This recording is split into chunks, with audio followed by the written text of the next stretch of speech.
Shalom, bertemu kembali dalam program Minutes of Change, menuju perubahan menjadi pribadi yang berkenan kepada Bapa dan layak menjadi mempelai Kristus di akhir zaman. Tema kali ini yang mau saya bagikan adalah miliki respon yang benar. Di sini kita akan bicara tentang bagaimana memiliki sikap hati seorang wanita dalam menghadapi suatu masalah. Untuk menyelesaikan suatu masalah, sebaiknya yang kita lakukan adalah respon atau reaksi. Baiklah, seharusnya yang kita lakukan adalah respon. Mengapa demikian? Karena respon adalah sikap hati yang positif, namun reaksi adalah sikap hati yang negatif. Dalam Matius 15 ayat 21-28, mari saudara kita baca bersama. Perempuan Kanaan yang percaya. Lalu Yesus pergi dari situ dan menyingkir ke daerah Tirus dan Sidon. Maka datanglah seorang perempuan Kanaan dari daerah itu dan berseru, "Kasihanilah aku ya Tuhan, anak Daud, karena anakku perempuan kerasukan setan dan sangat menderita." Ayat ke-23, tetapi Yesus sama sekali tidak menjawabnya. Lalu murid-muridnya datang dan meminta kepadanya, "Suruhlah ia pergi." Ia mengikuti kita dengan berteriak-teriak. Jawab Yesus, "Aku diutus hanya kepada domba-domba yang hilang dari umat Israel." Tetapi perempuan itu mendekat dan menyembah Dia sambil berkata, "Tuhan, tolonglah aku."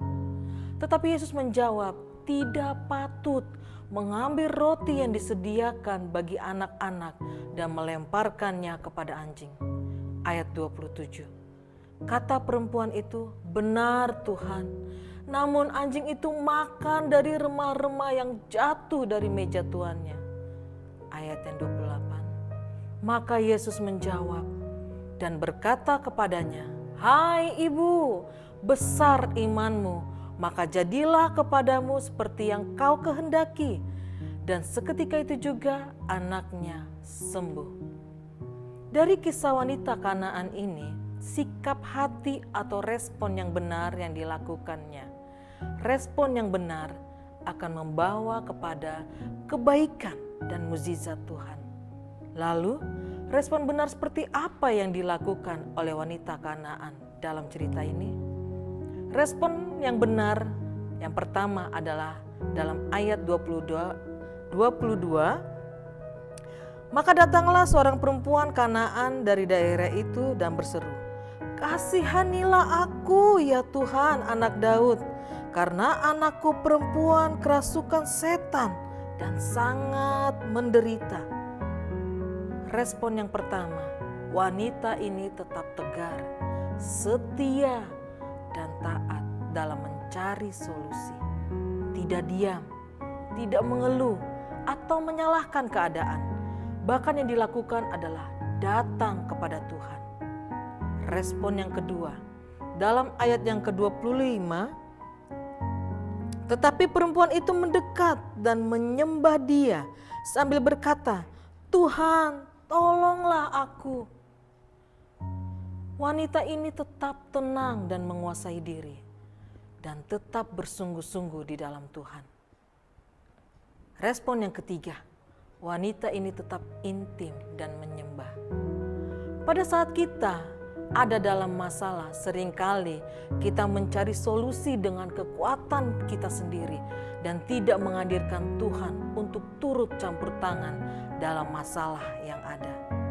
Namun, kebanyakan yang ada hasilnya tidak sesuai dengan apa yang kita harapkan.